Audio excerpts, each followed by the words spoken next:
Film dengan latar perang Vietnam ini diangkat dari kisah nyata tentang aksi pelarian tahanan perang yang sangat bersejarah.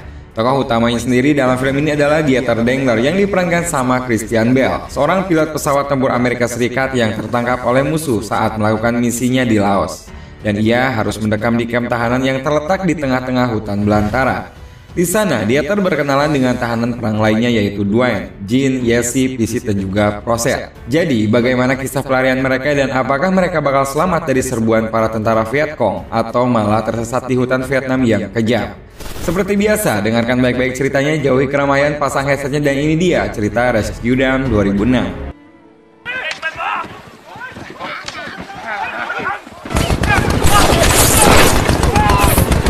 Sebagai pembuka film, kita akan disuguhkan aksi-aksi pengeboman yang dilakukan Amerika Serikat di wilayah Vietnam.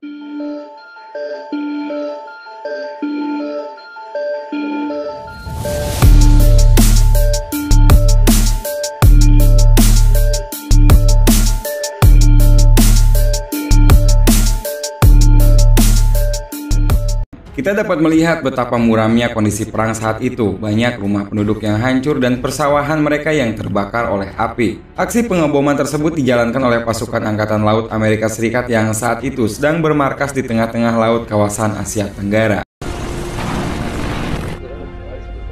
Attention. Please. Tomorrow morning at 0500 hours, we will be taking a position. We'll be flying sorties over North Vietnam to take out enemy supply lines. With no cards and letters to sweethearts, no phone calls to family. Except Charlie when we kick his ass. Dieter pun di sini ditunjuk sebagai pilot untuk misi ini. Terlihat dia sangat senang karena memang ini adalah misi pertamanya semenjak dia masuk militer. Smart soldier must understand that nature is not by utilizing the ample natural provisions at his disposal. I'd say just lean your head back and open your mouth. I don't know anything about the jungle. In the jungle, your best friend is your knife. The leaf man, here it goes. Come on, baby, cut. Pepper shaker for that leaf. Chew it, boy. Chew it. What are you doing? Sitting in an anthill? Look at him. Yay! Make sure Honestly, it's right above your head. Singkat cerita, mereka pun mulai penerbangan dan saat memasuki wilayah Laos, Dieter pun berhasil meluncurkan 2 misil ke markas musuh. Namun sialnya, pesawat tempur Dieter tertembak hingga kehilangan kendali dan kemudian jatuh di tengah-tengah pesawahan.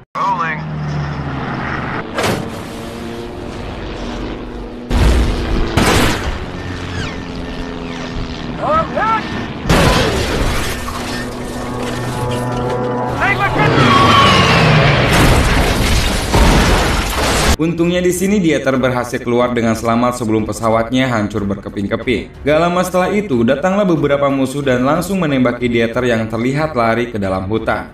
Beruntung, ia bisa berhasil mengelabui musuh dengan bersembunyi di antara dedaunan kering.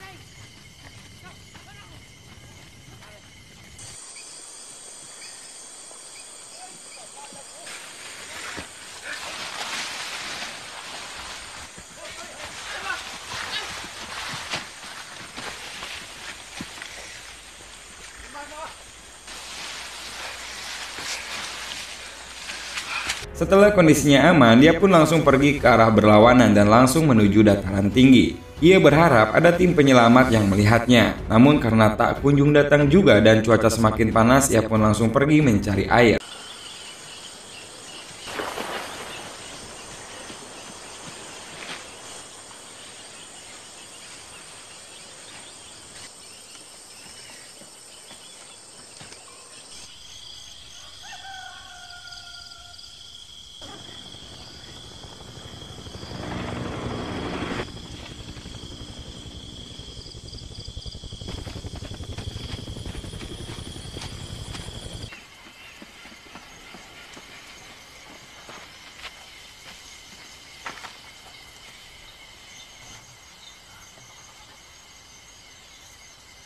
Sayang sekali, kali ini dia kurang beruntung. Ternyata musuh sudah mengepungnya saat ia sedang asik minum di sungai.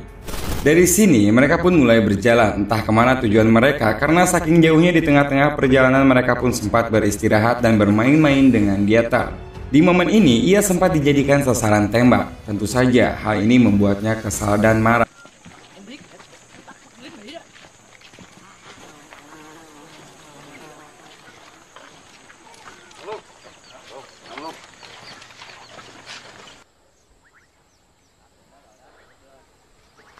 on, boy. I need to go to the bathroom.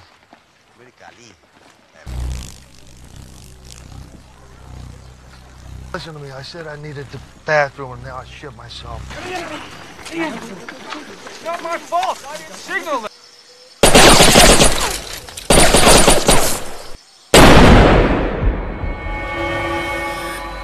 Dan musuh yang gak terima langsung saja menembakkan senjatanya tepat di sebelah kuping Dieter dan membuatnya tidak mendengar untuk beberapa saat. Setelah mereka puas bermain-main dan melanjutkan lagi perjalanannya, gak lama setelah itu sampailah di sebuah desa dan di sana ternyata sudah ada mobil tentara Vietnam yang menunggunya. Kemudian mobil tersebut membawa Dieter ke sebuah rumah yang cukup mewah untuk bertemu dengan salah satu pimpinan dari tentara Vietnam tersebut. Pimpinan tersebut ternyata memberi Dieter penawaran untuk menandatangani sebuah pernyataan yang mengutuk dan mengkhianati Amerika dengan timbal balik kalau nantinya ia akan dibebaskan. Tentu saja Dieter langsung menolak secara tegas karena ia sangat cinta pada negaranya. Penolakan tersebut ternyata mengantarkannya pada permainan yang cukup menyiksanya.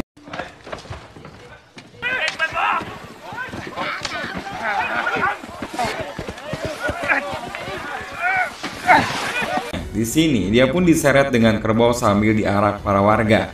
Ia juga digantung terbalik dengan semut hitam tepat di wajahnya. Bahkan, siksaan terakhirnya ia ditenggelamkan ke dalam sumur.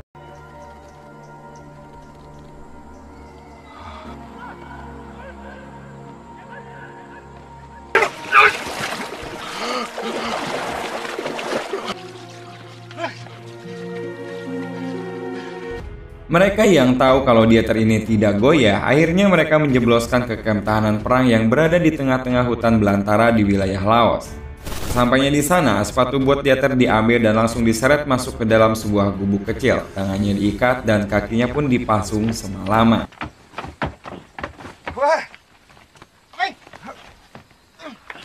What the hell is this, the Middle Ages? Huh?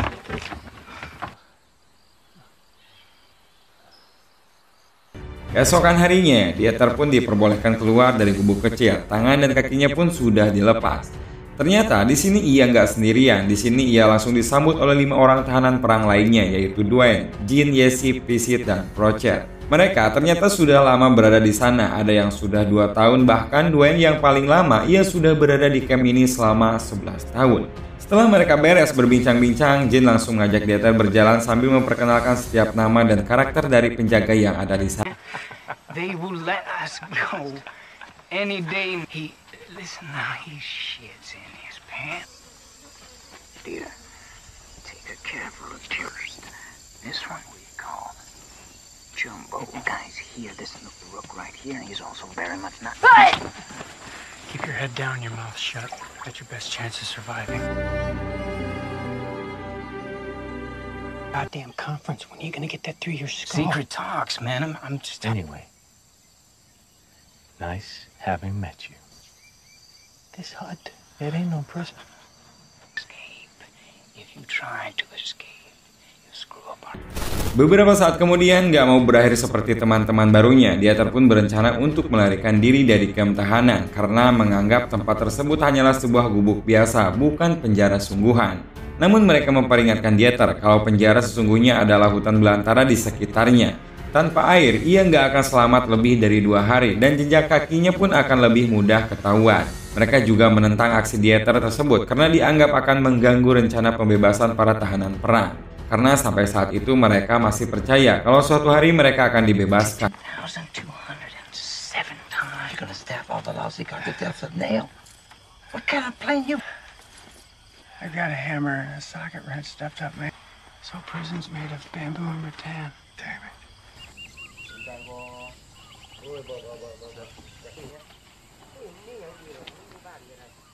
Okay, so all of you scatter in all directions. What, man? Gene's right. It'll attract too much attention. Namun tiba-tiba Jesse ingat bahwa ada satu paku yang tertancap di gubuk para penjaga tahanan. Keesokan harinya, Dieter pun menyuruh yang lain untuk membantunya menarik perhatian para penjaga selagi ia mengambil paku tersebut. Go.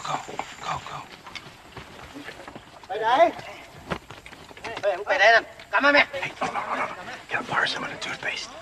Oh, let me get some of that. You know, like you have, you gotta go through.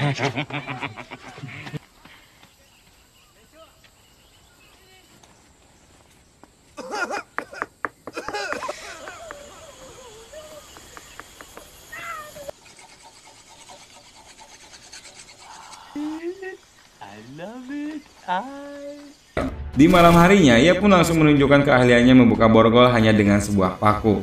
Tahanan lain pun takjub melihatnya, sehingga semenjak itu mereka pun mulai tertarik dengan rencana pelarian Dieter, terutama dari Dwayne.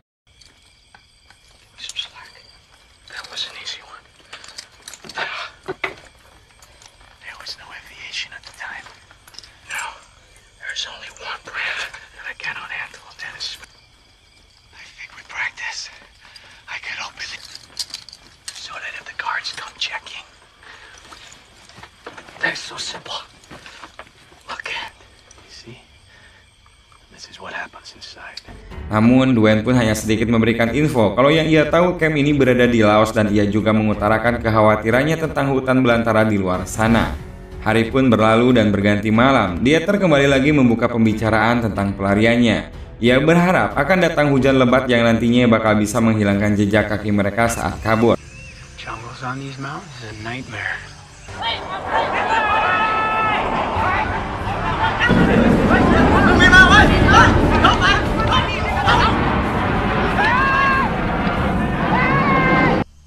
can't believe that bastard shot you. I know. I hadn't even...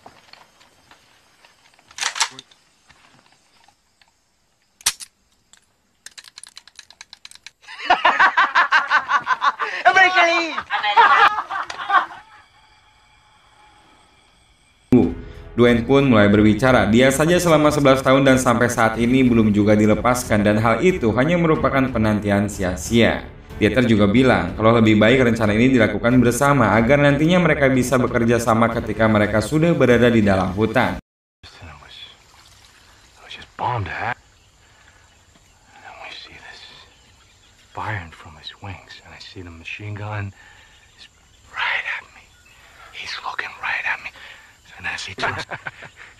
Guy tries to kill you and you want his job. Hari demi hari mereka lalui seperti biasanya, sampai suatu saat Dieter mulai menyarankan teman-temannya untuk menyisihkan setiap nasi yang mereka makan dan mengumpulkannya untuk bekal pelarian nanti. Tentu saja hal ini membuat teman-temannya kaget termasuk Jen.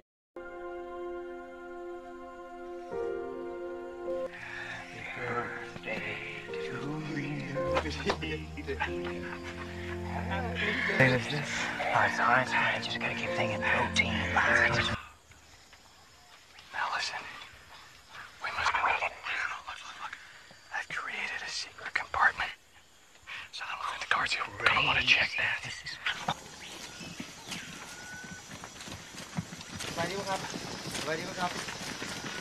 Ủa sao làm nè?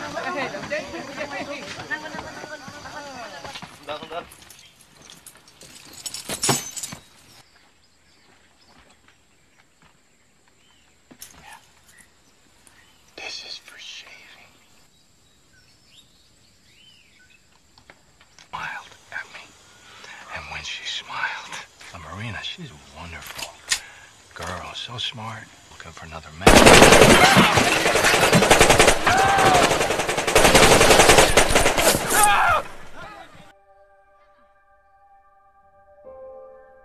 Lantas, Dwayne pun bertanya tentang rencananya. Selama ini ternyata ketika para penjaga pergi ke dapur untuk makan, mereka pun selalu meninggalkan senjatanya. Tentunya ada sedikit waktu bagi Dieter dan kawan-kawan untuk merebus senjata dan mengambil alih camp ini. Dan setelah mereka berhasil mengambil alih, Dieter pun akan membuat sinyal supaya bantuan datang dan menyelamatkan mereka.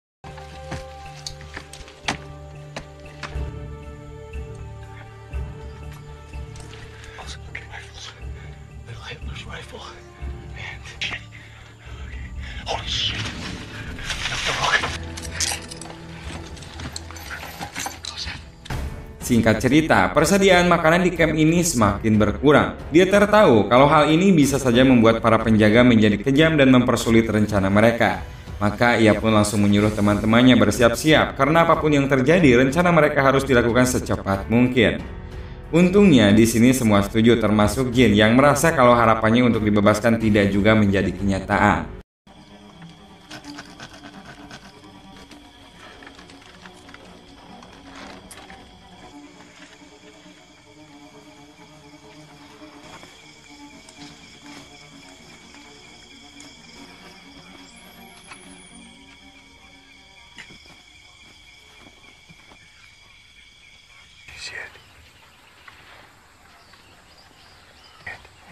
glad you dug it. You did a good job, trust me. I've seen clouds. Saat kelaparan semakin menjadi, mereka semua hanya diberi satu mangkuk kecil makanan yang sudah dipenuhi belatung untuk dimakan bersama. Jin marah dan memaksa Dieter untuk mengeluarkan persediaan nasi yang disimpannya. Tapi Dieter di sini menolak dan tetap menikmati makanan yang menjijikan tersebut karena ia rasa persediaan itu akan sangat berarti ketika mereka sudah berada di hutan nantinya.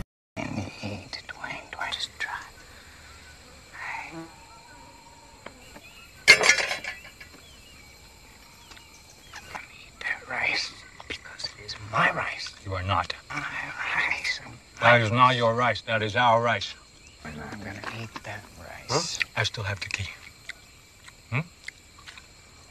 Keesokan harinya keadaan di camp ini semakin genting. Para penjaga camp terlihat sedang serius berdiskusi dan Jesse menguping pembicaraan mereka karena ia paham bahasa yang mereka gunakan. Jesse pun di sini langsung memberitahu kawan-kawannya kalau para penjaga tidak lagi mendapatkan pasokan makanan karena sawah-sawah penduduk sekitar kamp tahanan sudah hancur akibat ledakan bom.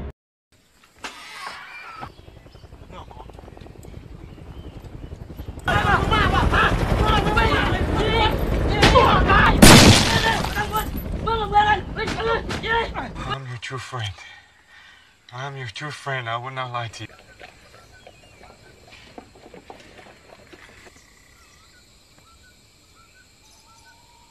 A perimeter. If reinforcements come along this jungle. Dan akibatnya mereka pun berencana untuk membunuh para tahanan di hutan dan membuat seakan-akan para tahanan tersebut melarikan diri.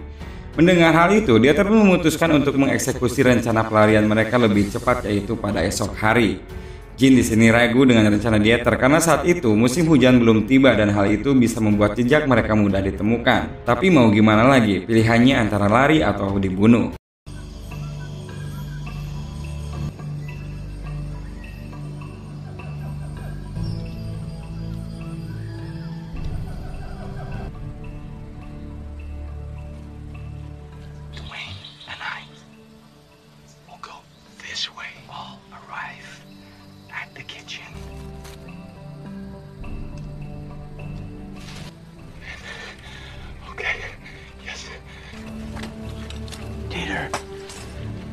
Good luck.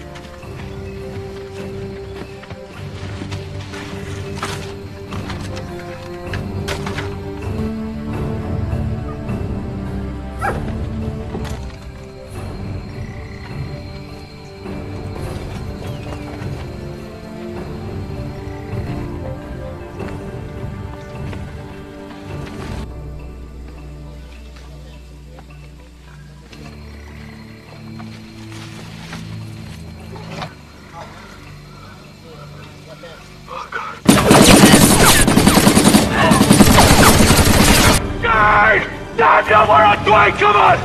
Dwight, don't try anything, go on! Go on, run! Run! This is terrible! This is terrible! Come on, get your... God damn you, Jane! God damn you! Guys, we'll be coming back! Come on! Namun rencana yang sudah disepakati malah kacau karena saat Dieter dan Dwayne menyerang para penjaga, 4 teman lainnya malah menghilang. Rencana untuk menyandera para penjaga pun jadi gagal dan akhirnya nggak ada pilihan lain selain pergi melarikan diri ke hutan.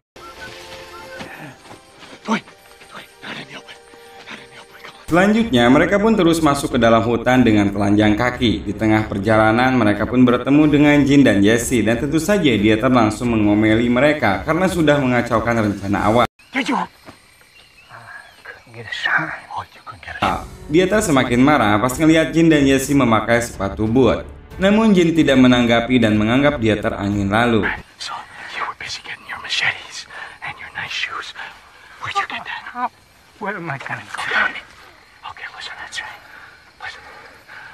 Kemudian dengan perasaan masih kesal, Dieter meminta parang milik Jin dan ditukar dengan amunisi. Setelah itu, Dieter pun pergi bersama Dwayne mengambil jalan lain dan meninggalkan Jin sendiri karena Jesse sendiri terlihat pergi duluan entah kemana.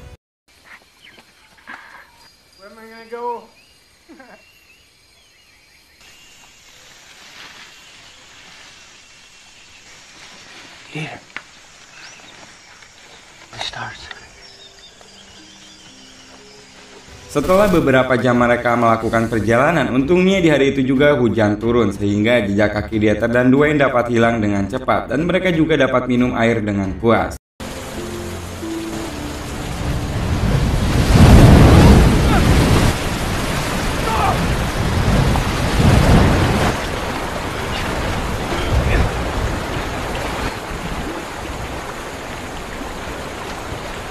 Setelah hujan berhenti, Dieter pun mengajak Dwayne untuk membangun sebuah rakit dan kemudian mengapung mengikuti arus sungai agar mereka bisa menyeberang ke Thailand yang menjadi negara tujuan mereka.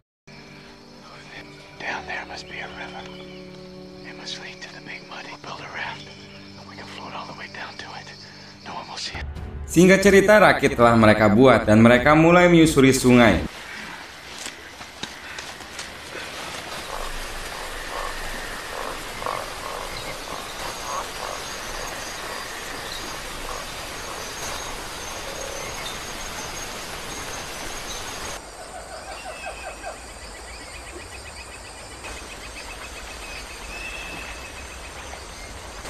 Listen.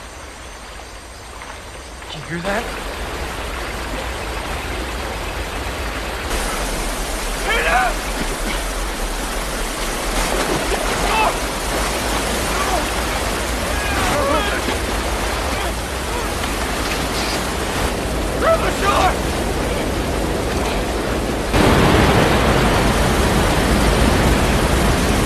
Mereka pun cepat-cepat menyelamatkan diri dan pergi ke tepi sungai. Sayangnya rakit yang mereka buat hanyut dan hancur melewati air terjun. Dieter dan Dwayne memutuskan untuk beristirahat selagi menunggu hujan berhenti. Hujan yang dingin dan rakit mereka yang telah hancur membuat sedikit demi sedikit harapan mereka terkikis. Apalagi ditambah mereka yang menyadari kalau tubuh mereka ternyata dipenuhi lintah.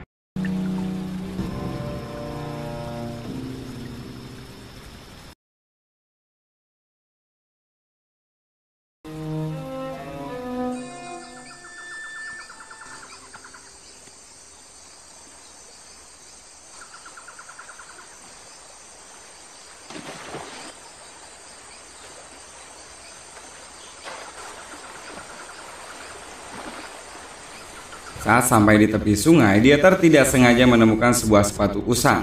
Kemudian, ia pun memberikannya untuk Dwayne yang terlihat kondisinya semakin lemah. Walau hanya satu, tapi lumayanlah bisa membuat kaki Dwayne tidak kedinginan. Di saat itu juga, mereka berpikir kalau senjata yang mereka bawa akan percuma, karena kalau digunakan pun nantinya bisa memancing musuh.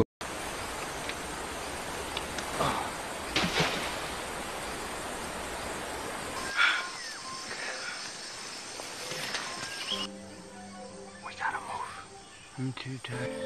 I can't go any longer.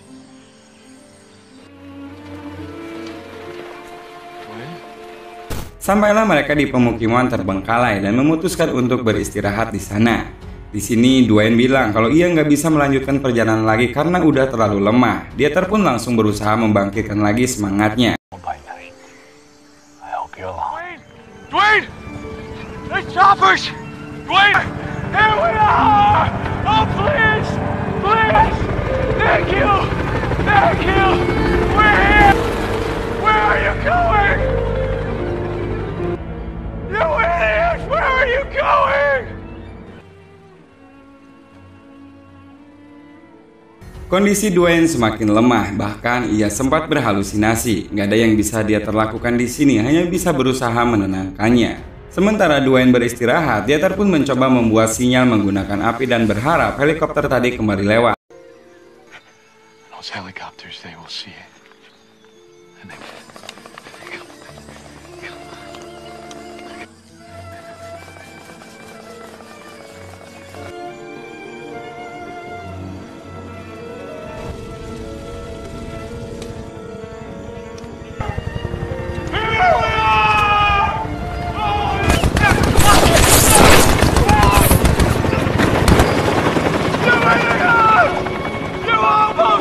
Keesokan harinya, Dieter dan Dwayne melanjutkan perjalanannya karena takut tentara musuh akan mencium jejak mereka. Mereka pun terus berjalan sampai tiba di sebuah desa kecil. Mereka berdua berharap para warga di sana merasa kasihan.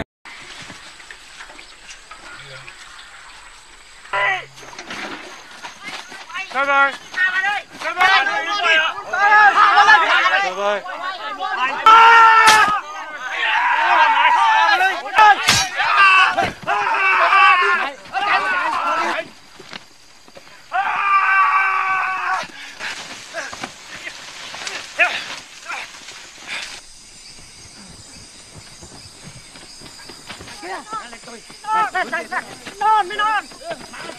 Bahkan, suatu malam Dieter berhalusinasi kalau Dwayne masih hidup dan mengeluh kepada Dieter kalau kakinya kedinginan karena sepatunya diambil. Gak ada lagi makanan yang layak, Dieter pun sampai terpaksa makan ular mentah demi mengisi perutnya yang kelaparan.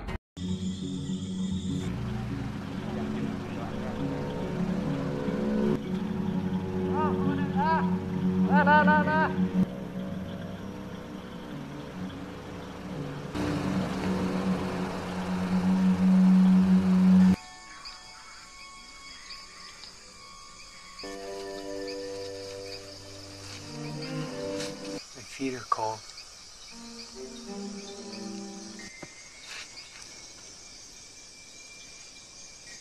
Dwayne?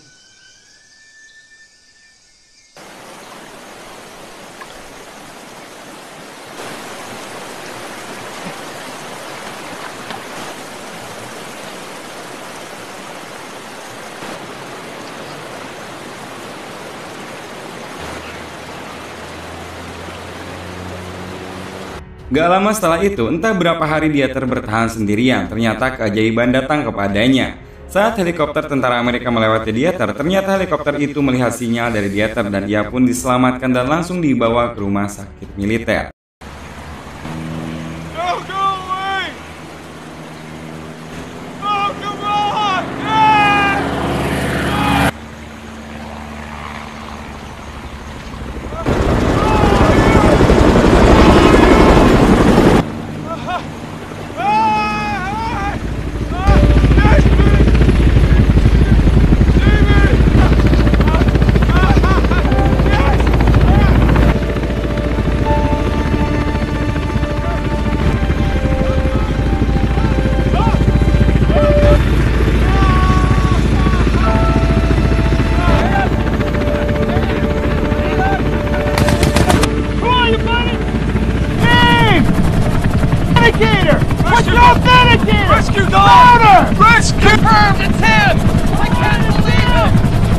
Setelah keadaannya pulih, mereka pun membawa Dieter terbang menuju markas. Dan sesamanya di sana ratusan orang menyambutnya. Mereka pun memuji Dieter, bahkan menganggapnya sebagai seorang pahlawan. You're doing great, Dieter. Don't need this anymore. Bagi para pecinta film, kalian wajib untuk menonton film yang satu ini. Walaupun alurnya terasa lambat, tapi kita tetap dapat merasakan betapa kejinya kondisi perang saat itu. Selain itu, kita juga dapat menikmati akting yang memukau dari Christian Bale yang rela menurunkan berat badannya demi perannya sebagai Dieter Dengler. Semoga kalian suka dengan ceritanya dan sampai jumpa lagi. Incredible you made it home now. Tell us,